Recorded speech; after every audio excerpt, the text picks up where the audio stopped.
உனக்காக தானே மனு கோலம் கொண்டே மரித்தாரே தேவன் சிலுவையிலே. உன் பாவம் யாவும் தம் மீது சுமந்தே செங்குருதி சிந்தி மீட்பளித்தார். அந்த நாயகனின் தியாகத்தினாலே உந்தன் பாவங்களும் உன்னை விட்டு போகுமே. இந்த நல்மெய்ப்பன் மந்தையிலே சேர்வதே நித்திய வாழ்வுதனை அடையும் மார்க்கமே. இந்த பூவுலகில் வாழும் மனிதா. ஆண்டவராகிய இயேசு கிறிஸ்துவின் பரிசுத்த நாமத்தில் உங்களை அன்புடன் வாழ்த்துகிறோம். பரிசுத்த வேதாகமத்தில் அப்போஸ்தலனாகிய பவுல் ரோமருக்கு எழுதின நிருபம் 8ஆம் அதிகாரம் முதல் 2 வசனங்களில் நாம் இவ்வாறு வாசிக்கிறோம். ஆனபடியால் கிறிஸ்து இயேசுக்குட்பட்டவர்களாய் இருந்து மாம்சத்தின்படி நடவாமல் ஆவியின்படி நடக்கிறவர்களுக்கு ஆக்கினை தீர்ப்பில்லை. கிறிஸ்து இயேசுவினாலே ஜீவனுடைய ஆவியின் பிரமாணம் என்னை பாவம் மரணம் என்பவைகளின் பிரமாணத்தினின்று விடுதலையாக்கிற்றே என்று அப்போஸ்தலனாகிய பவுல் கூறுகிறார். மனிதர்களாகிய நம்மிடத்திலே ஒரு பாவ பிரமாணம் இருக்கிறது என்பதை நாம் பார்க்கிறோம். பாவத்திற்கு அடிமைகளாய் இருக்கிறோம். பாவ சுபாவம் நம்மிடத்தில் இருக்கிறது. பாவம் செய்கிறதை விரும்புகிறோம். தீமையான காரியங்களை விரும்புகிறோம்.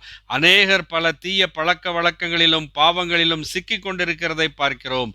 இந்த வசனத்திலே அப்போஸ்தலனாகிய பவுல் சொல்லுகிறார், கிறிஸ்து இயேசுவினாலே ஜீவனுடைய ஆவியின் பிரமாணம் என்னை பாவம் மரணம் என்பவைகளின் பிரமாணத்தினின்று விடுதலையாக்கிற்று என்று சொல்லுகிறார். பாவத்திலிருந்தும் விடுதலையாக்கிற்று, பாவத்தின் சம்பளமாகிய மரணத்தினின்றும் விடுதலையாக்கிற்று. எது விடுதலையாக்கினது? கிறிஸ்து இயேசுவினுடைய ஜீவனுடைய ஆவியின் பிரமாணம் என்று பார்க்கிறோம்.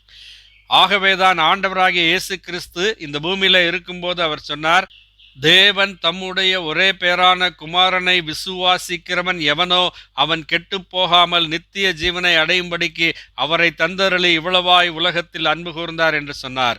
ஆண்டவராகிய இயேசு கிறிஸ்துவை, தேவனுடைய ஒரே பேரான குமாரனை பிதாவாகிய தேவன் இந்த உலகத்திற்கு தந்தருளினார்.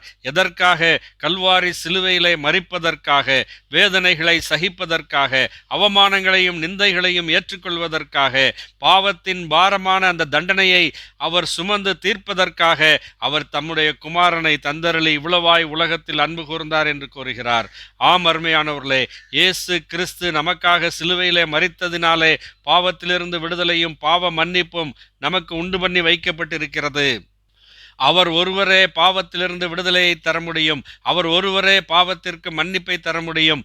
ஆகவேதான் யோவான் எழுதின சுவிசேஷத்திலே வாசிக்கிறோம், குமாரன் உங்களை விடுதலையாக்கினால் மெய்யாகவே நீங்கள் விடுதலை ஆவீர்கள் என்று வாசிக்கிறோம். ஆகவேதான் இந்த ரோமருக்கு எழுதின நிருபம் 8ஆம் அதிகாரம் முதல் வசனத்திலே கிறிஸ்து இயேசுவுக்குட்பட்டவர்களாய் இருக்கிறவர்களுக்கு ஆக்கினை தீர்ப்பில்லை என்று நாம் வாசிக்கிறோம். அவர்கள் மாம்சத்தின்படி நடவாமல் ஆவியின்படி நடப்பார்கள் என்று நாம் வாசிக்கிறோம். ஆம், அவர்கள் ரட்சிக்கப்பட்டவர்கள், தேவனுடைய பிள்ளைகள். அவர்கள் தேவனுடைய ஆவியினால் நடத்தப்படுவார்கள். அவர்கள் பாவத்திலிருந்து விடுதலை அடைய, பாவத்தின் அடிமைத்தனத்திலிருந்து காப்பாற்றப்பட தேவ ஆவியானவர் அவர்களுக்குள்ளே கொடுக்கப்பட்டிருக்கிறார். அருமையானவர்களை, இந்த பெரிதான ஸ்லாக்கியத்தை நீங்களும் பெற்றுக்கொள்ள வேண்டும். பெற்றுக்கொள்வதற்கு என்ன வேண்டும்? ஆண்டவராகிய இயேசு கிறிஸ்துவின் மீது விசுவாசம் வைக்க வேண்டும். அவரை ஏற்றுக்கொள்ள வேண்டும். இந்த பெரிதான ஸ்லாக்கியத்தை நீங்கள் பெற்றுக்கொள்ள தேவன் உங்களுக்கு அனுகிரகம் செய்வாராக. ஆமேன். நன்றி.